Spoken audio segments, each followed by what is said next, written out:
ndị Igbo ekene m unu n'ụdị pụrụ iche. Dịka anyị banyegolo afọ ọfụ, nke a bụkwanụ ihe ejije izizi anyị nwa bụ ndị BenginTV na-ewepụtara unu n'afọ 2023. anyị wee na-ekene unu n'ụdị pụrụ iche dịka unu si esonyela anyị na ife ngosi dị iche iche nke anyị na-eme, maka na Igbo amaka. Igbo bụ ndị Chineke kere n'ụdị pụrụ iche.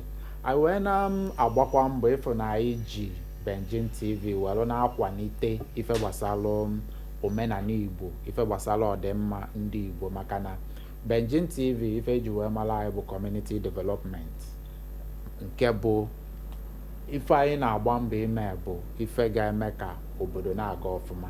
Dịka afọ bidoro ọfụ, ọ dị ọtụtụ ife anyị dobegasịrị anyị ga na-eji eme na obi ụtọ, na-emekwa ka ọtụtụ ihe mmụta dị na chanel anyị abụ BenginTV. Ife kasị ife anyị ga-enebala anya, maka na ife tụigoro n'okwu bụ ife gbasara politiks. Anyị ma na elekshọn nke afọ a dị n'ụdị pụrụ iche, mana tupu anyị gaba n'ihu, m ga-achọ ịgwa unu na ọ bụrụ na maka ọdịmma ụgbọala gị, ọ jesko iwu ọkaibe, ọ mmanụ ga-abụ itinye n'ụgbọala gị, obi eluo gị ana. Ọ dị n'ụdị dị iche iche, Super Rosy Plus. anyị nwekwalụ nke bụ nwa agbọghọ ya wepụtara ọfụ na ya bụ mmanụ nke a na-akpọ Jesco Synthetic. ya bụ mmanụ bụ mmanụ aṅụ dị na mmanụ, ịgbanye na anya n'ụgbọala gị inweghọzi nsogbu. So dịka anyị na-aga n'ihu, anyị na-ewepụtala ụnụ ife ejiji dị iche iche, ife gbasalụ ịgụ akwụkwọ, edukeshọn. anyị nwere ọtụtụ ihe anyị ga-ewepụta n'ife gbasalụ edukeshọn, maka na anyị chọrọ ka ụmụaka Igbo bụrụ ndị a ga-eji na-ama atụ n'ife ọbụla gbasalụ ịga akwụkwọ na ị na-eme ọfụma n'ụlọ akwụkwọ, ya na inye aka na-ebi ndụ na-edozi obodo. anyị na-enebakwa anya n'ife gbasalụ nchekwa obodo, sekuriti, maka na onye ọbụla nọ n'ala Igbo n'oge dị ugbu a mana o nwere ka obodo si wee dị. So anyị welụ na-etinyegasị anya ebe dị aṅaa, na-ewetalụ ndị mmadụ nkụzi dị iche iche ga-eme ka ife gbasalụ ichekwa obodo na ichekwa ndụ bụrụ ife anyị ga-akpọ mkpa na ụdị pụrụ iche. anyị na-enebakwa anya n'ife gbasara omenala, maka na ndị ọbụla nwere njirimara ha, and anyị nwa bụ ndị Igbo anyị achọghọ ka njirimara anyị fuo. So anyị ga na-enebakwa anya n'ife gbasara omenala, ife gbasara kọlchọ anyị na ụdị dị iche iche, ndị nke dị mma, ndị nke kwesịrị ịṅomi eṅomi, ka anyị were na-akwalite ife gbasara omenala be anyị na ụdị pụrụ iche, ka ndị mmadụ marụ na ndị Igbo kwụ chinchin, bụrụkwa ndị nwere ọgụgụ isi, nwee ọtụtụ ife dị mma na ana Igbo. anyị na-enebakwa anya n'ife gbasara famili. Ọtụtụ ezinụlọ anọsịrị nefa kwesịrị ịnọ. So anyị na-enebakwa anya, maka na enwe ezigbo ezinụlọ wee nwee ezigbo obodo.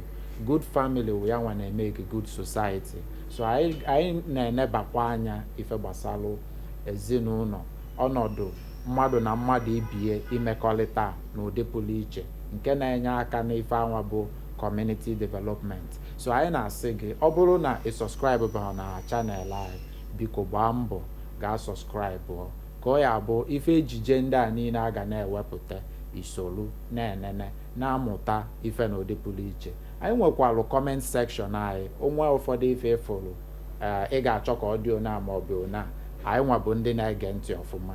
ịbịa na kọment sekshọn, ị gwa anyị ife ndị anyị ada emete, gwakwa anyị ndị nke anyị na-emete, ka anyị tinye uchu na ya, ka anyị dị shọ na anyị kwalitelu ọdịmma nke ndụ na nke akụ na ụba, ọkachasị na mpaghara ọdịda anyanwụ nke obodo anyị, ọkachasị n'oge dị ugbu a ndị Igbo nwere kafasi n'ọlụ, n'oge dị ugbu a ndị ọbụla na-azọ nnwere onwe, n'oge dị ugbu a anyị kwesịrị ijikọ onwe anyị ọnụ, anyị kwesịrị iwepụta ife ndị anwa mere anyị ji wee dị iche, kwalite ya ọfụma. anyị kwesịrị ịchụkwa ọdịmma nwanne na nwanne, ọdịmma ibe na ibe, ọdịmma obodo na obodo, ka ọ ga-agba ijikọ aka ọnụ anyị eme ka ala Igbo bụrụ ebe a ga-eji na-ama atụ. Anyị chọrọ inebakarịcha anya n'ife gbasalụ nka na ụzụ, that is technological advancement, n'ebe o si welu gbasa ndị Igbo n'ụdị pụrụ iche, maka na anyị chọrọ ife a bụ ebe ụwa na-eje, ife gbasalụ technological advancement, computer programming, wee na-ayọkwa onye Igbo ọbụla, maka na ọ ga-enye aka ife ndị ọzọ anyị ga na-eme na chanel anyị a, ụmụ gị nwere ike isonye, maka na anyị chọrọ ịbanye ọfụma n'ife gbasalụ ịkụzigasị some programs, computer programs dị very special, especially n'ebe ụmụaka anyị nọ, like ife gbasalụ coding, ife gbasalụ programming, ife gbasalụ computer interface and advanced security protocol management. And some of these things I actually mean in a way that iwu abụghị na ị ga-abịa na our training center, anyị ga-enwe online session, maka na ife a bụ ife kama the only thing na some of them anyị chọrọ ị na-eme n'onu Igbo. Yes, n'onu Igbo.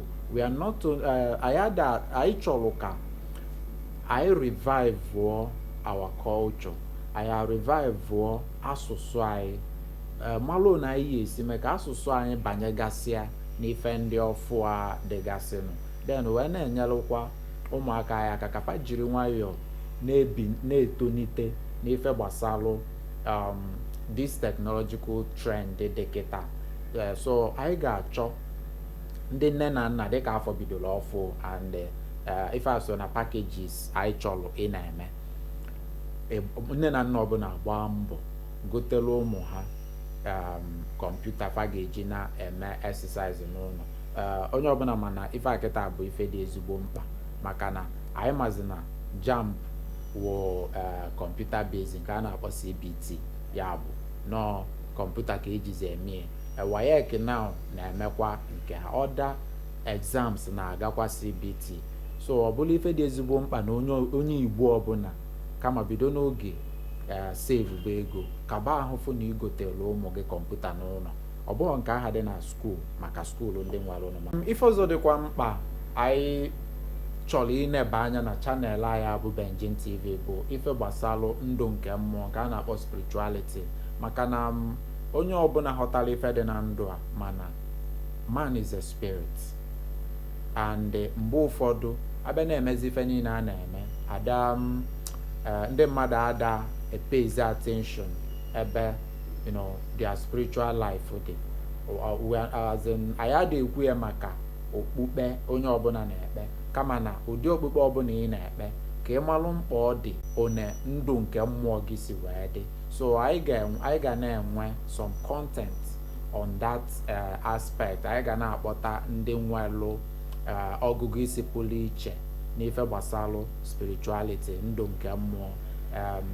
Fa ga-esi na ngalaba dị iche iche ka ọ ya bụ a na-ekwu, a na-atụne, ndị mmadụ a na-amụta ife dị iche iche, na ife dị na ife ụwa bụ ikwu amaghị ibe ezi ya, nke onye ka ibi ya malụ ọtụpụta, ọkachasị na ngalaba ebe ọ gbasalụ ndụ nke mmụọ nke bụ spirituality. So anyị ga-eneba ya anya ọfụma.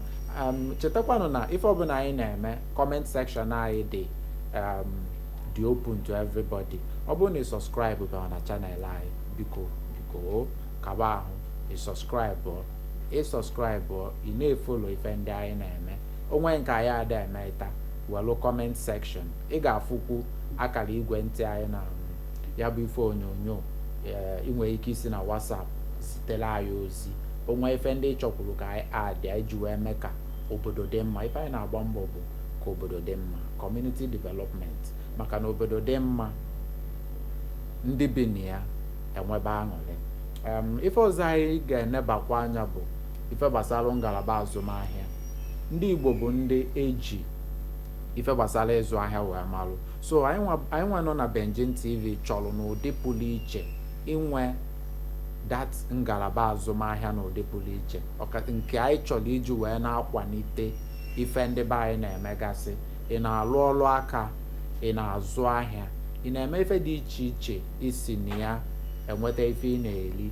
Anyị chọrọ ọ bụrụ na isi n'akara ekwentị anyị maọbụ ịbịakwute anyị malụ na anyị esi welu kọwalụ ndị mmadụ ife ahụ ị na-eme ka ife ahụ ị na-eme welu akwalite ya n'ụdị pụrụ iche maka na ọ dịrị gị nwa mma ọ dịkwara na anyị mma.